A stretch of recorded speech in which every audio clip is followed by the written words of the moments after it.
tomorrow together.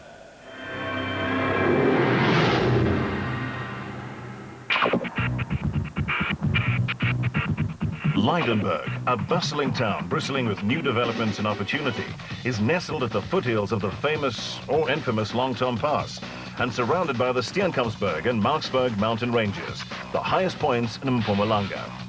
The climate is typical of the region with cool nights and warm days, and its central location, just a short hop of 300 kilometers from Pretoria, makes it an ideal stopover to explore the Panorama route and the Kruger National Park. However, South Africa's top off-roaders were in Lydenburg for another reason. No, sir, not sightseeing for them. It was the 2008 Toyota Dealer 400, the 7th and penultimate round of the ABSA Off-Road Championship, touted to be more spectator-friendly than ever before, while teams were guaranteed to be impressed with a route layout that boasts new roads, 50% of which they'd never driven before. Off-road enthusiasts and teams were assured that these new sections would entertain and also highlight the tight racing that has been a hallmark of the 08 season. The route had a few nice surprises and ups and downs in store for the drivers and their faithful navigators. And it included some uncompromising terrain and very dry testing countryside.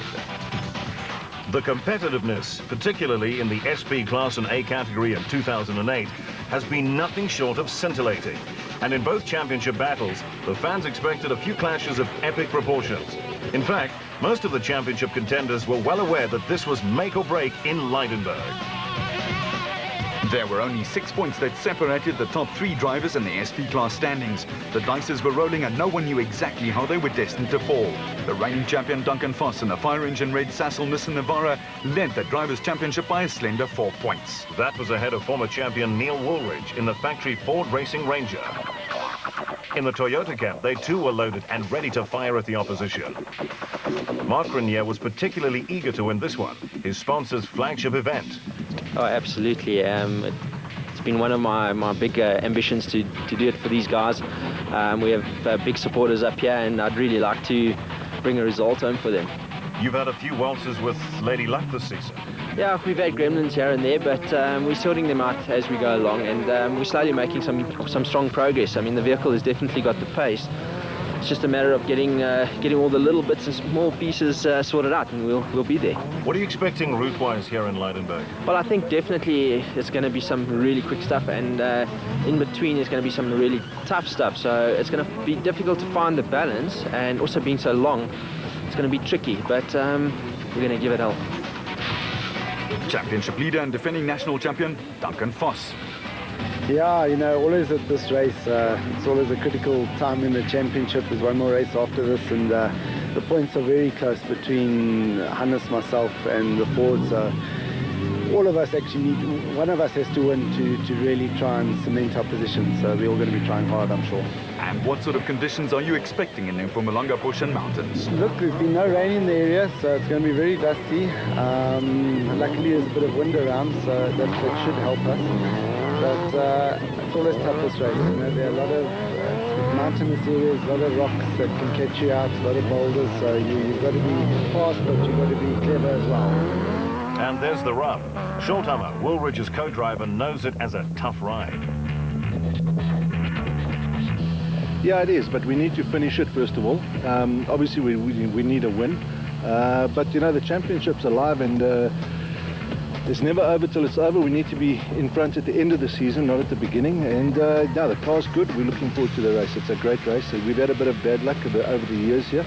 There were small little problems, but we're looking forward to it. Now, you and Neil have been at this for so long. Do you still feel the pressure? Obviously, there's a little bit of pressure, but I don't think it's pressure as in that we're nervous or anything like that. We're just going to go out and do our job and attack these guys, and let's see what happens. In Class D, it would also be full steam ahead and don't spare the horses. Yes, no, definitely. You know, the championship is not over till it's over. Henry has got a healthy lead of 15 points on us. So we'll have to give everything. You know, but the main thing is we've got to enjoy it while giving everything, you know, and hope for the best. You've been coming here for a long time. What do you think of the conditions? Well, you know, Lydenburg is typical. One of the things there you get from very rough to very fast, smooth sections. You know, you get a very, very good mixture of everything there. The route is traditionally very well marked. and it's quite an enjoyable route. You know, the mountains are a little bit rough there, but then down here you get sort of like a fast sweeping sections which you can enjoy. In Class E, Dierwold van Breda was second. But in his first season in the big league, did he expect to be competitive so soon? No, not really. I think we were very conservative, and at the beginning of the year we had a lot of technical hassles that we had to sort out. But what we're trying to do is to have a stable race and have a solid go for it. Not try to win, but finish every race. Consistent and concluding every one with a good result, a podium if possible. So that'll be your tactic for this race as well? Yes, going to be conservative, not attacking too much, and then trying to keep the bucky on his wheels. In the special vehicle class, 2 fine mid-season wins in the long and arduous Toyota 1000 Desert Race, and the next race, the Sun City 400, followed by a consolidating second in the Limpopo 400. The total Porter pair of former champion Shamir Variawa and Siegfried Rousseau had taken the lead, but it was only by 5 points. We wanted to know whether driving with a lead changes the attitude in the car. Yes, definitely. You know, we've had a plan for the whole year. We've won 2 races. And at the moment we're leading the championship in points. We're 5 points ahead of Schuwald. So we need to keep our edge. You know, it's not that important to win, but it would be lucky to win, you know. But it's more important for us at the moment to win the championship. So we do have a strategy that we're going to try and follow. Early pace setters Cully and Kunden Silveld started off with a second in Darling and then a win in the Eastern Cape, but it had all come down to Leitenberg. This is definitely make or break. What they say in cricket, a 6 or a nix, I suppose. So it's very important. We're going to try and see if we can maybe take the bull by the horns this time. The car's prepped very well. No problems at this stage with the car. If there's not any small hassles, I believe we'll be able to go well this race. Is there any pressure for you in the situation, or is it on Shamir? I think the pressure is a little bit off. It's our first year, it's Quinton's first year actually, and to lead the championship up till the 6th event of the year, that was something that we didn't expect, but it was much appreciated. So I think the pressure is a little bit off now, and now we can do what we're supposed to do, and that is to have fun. Another innovative idea which the organisers presented in Leitenberg was that the 75-kilometre prologue on the Friday to determine start positions for the race proper would not form a part of the main route. It started 6 kilometres from the hosts Leitenberg Toyota on the Dahlstrom Road, and the early going was fast. Krobler and Moore could ill afford another non-finish, like they did at their own event, the Nissan Sugarbelt 400. Most of the championship contenders and their crews still had to drop 1 result from their season points total. The 4-time champ needed every single one available. Krobler, though, had a huge dice on his hands, passing the time checks in exactly the same time. Chris Fiss and Jaapie Badenhorst in their Castor Toyota were mashing down the accelerator. Their stablemates, Anthony Taylor and Robin Houghton, also got in on the act and were just 3 seconds off the pace.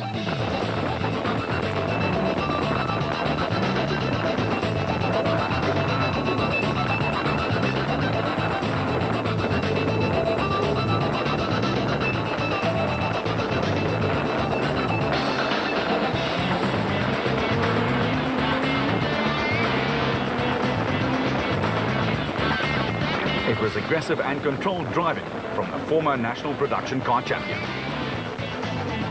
And making it 3 in the top 4 for Toyota, Grenier and his steady as rock navigator Chris Birkin were only 36 seconds behind Grobler's Nissan at the time check.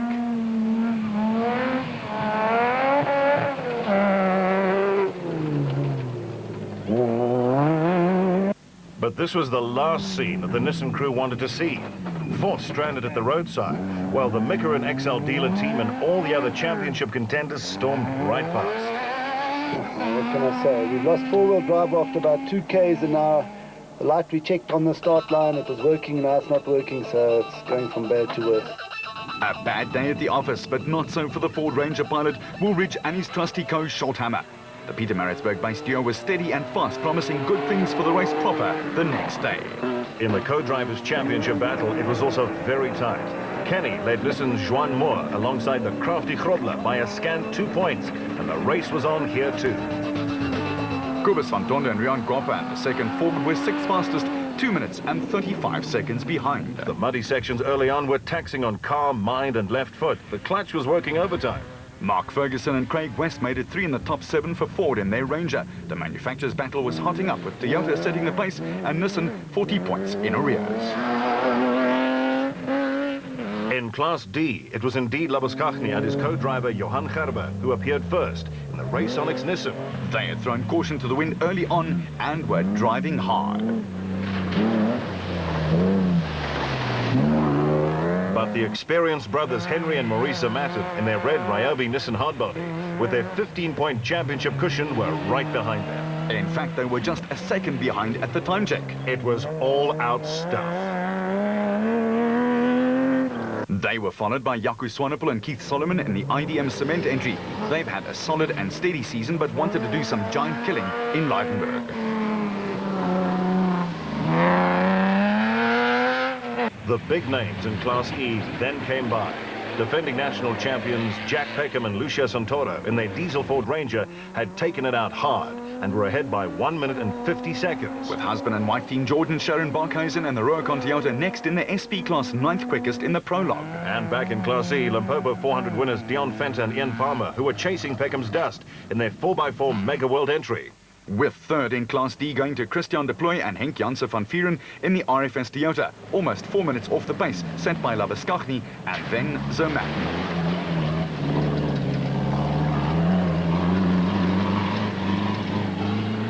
And in the Team Barbaspan Toyota Hilux entered in Class E, it was Yanni Visser and Joks Leroux who were third by 90 seconds. But it was Grobler and Moore who had set the fastest time. However, it was close, very close. Just 3 seconds covered the first 3, with the surprise package Visser and Badenhorst upstaging the big-name favourites a little. To the stopwatch battle in the specials now, and Colin Matthews and Alan Smith in the multicoloured Century Racing Bat had cracked 3 consecutive finishes and subsequently settled down as a combination. They were up by 40 seconds. And it would have been more if they'd only checked the timetable for the train.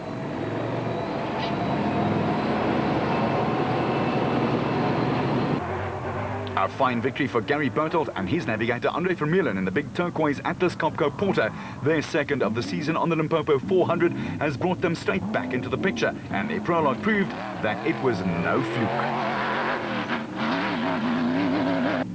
Reigning national champ Evan Hutchinson and Achim Bergman in the Motorite Bat were third quickest at this point, just 80 seconds behind. They were pushing hard. The Sulwats had the Bat Spec 4 finely tuned and set up, and the tall German driver was letting out the reins on the tough 75-kilometer prologue. Like he said, everything to gain right here. But there was no sign of Variawa yet. However, Don Blakey and standing co-driver Gary Campbell in their Zarko Light were leading Class P and building on a 90-second lead. The second Atlas Copco in the hands of Gary Gillingham and VZ van Zyl was fifth early on and maintained a punishing pace. But the Bat kept it up.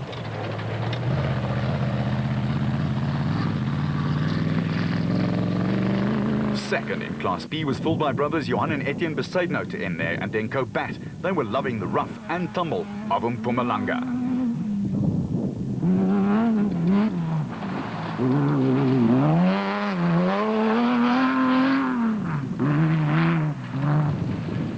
And in Class B, it was Hendrik Kraai and Tito Voigt who were setting the pace for the B-class entries. They clocked 66 minutes and 19 seconds in the Kemax Property Bat.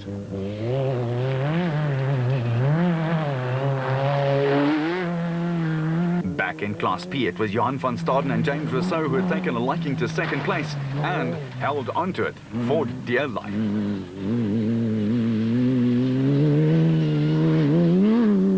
Fifth in the A-class battle were 2007 championship runners-up Nick Harper and his son Ryan. But their prologue almost came to naught right here. Well handled in the end. They needed a finish desperately in Leidenburg.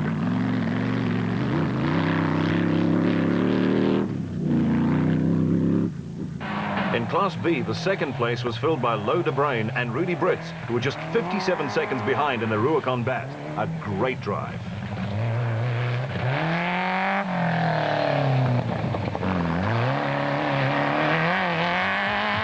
And third in this class, it was Mark de Chalane and Peter de Wit. They had the Staffix Racing Viper going well, just more than 2 minutes down, but steady and safe.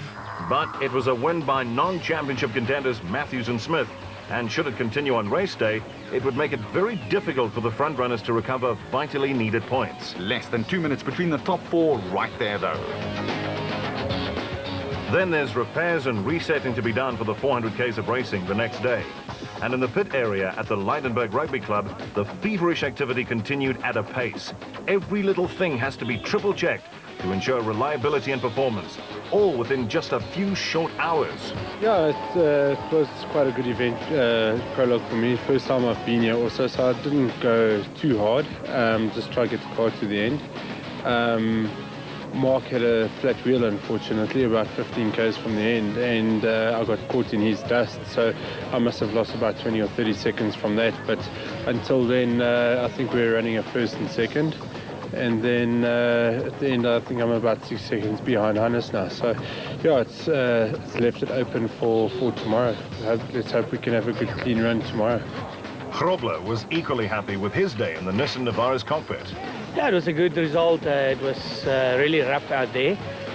We had a fast piece in the beginning, and then it went rough, and we passed quite a few guys. It was reasonably tricky. There was a lot of instructions on top of each other, and we went wrong 2 times or 3 times, and we lost a little bit of time there. And then we caught one of the Sandmasters that had problems ahead of us, and we lost probably another 30 seconds there. But we were lucky also that we made it, and we've got a 1 second lead. 1 second lead to 1 second lead, and tomorrow I think if you're leading, it's very dry out here, and if you're not going to have dust, it's maybe going to have an advantage. The only thing is that you'll have to stay out of trouble and not having a puncture. Ford too were smiling, but they had fan troubles. But it's not what you think. No, we had a good day at the office. It started off very well, and first 20 k's or 30 k's we were really pushing hard and everything was good. And then suddenly I saw the temperature on the car started to go up a little bit, and didn't get too high, but it went higher than it normally does, so it kind of like took my eye off the ball for a while. We found out afterwards it was one of the fans that actually wasn't switched on. One of the trip switches wasn't in, so that's why it was running a little bit hot. So no major problems with that, but overall we had a fair time trial. We fifth on the road tomorrow morning, not too far behind on time, which is okay, but we also made a couple of mistakes today. We wrong slotted on two or three occasions, which cost us a couple of seconds. But overall, we're very happy. The car's strong, it's really, really good. And Duncan, who's our main competition, he's in the Nissan. I don't know, he's not in the results yet, so he's obviously had a problem, which is not nice to gloat about other people, but it's good that he's behind us. So Hannes is our main problem, and the other Nissan, we've got to watch him tomorrow because he's starting off first. So, but in saying that, it's a long day tomorrow. Looks like it's going to be hot and dry and dusty. Hope the wind keeps up. And yeah, push hard tomorrow and enjoy it. A diplomat to the end. Matthews and Smith had put away some really big names and had thoroughly enjoyed their 75-kilometre sprint through the undergrowth, mud and dust of Leidenburg. It's a very, very tight, very technical, very rough route. You couldn't once just, sit back. It was always going to catch you out. We're very happy with the result. It's our first time to win a prologue, so we're over the moon. And Evan Hutchinson in the motorbike pack was also doing some space travel. Yeah, we had a very good run. I think first thing that went in our favour was we drew our starting positions out of the hat this morning.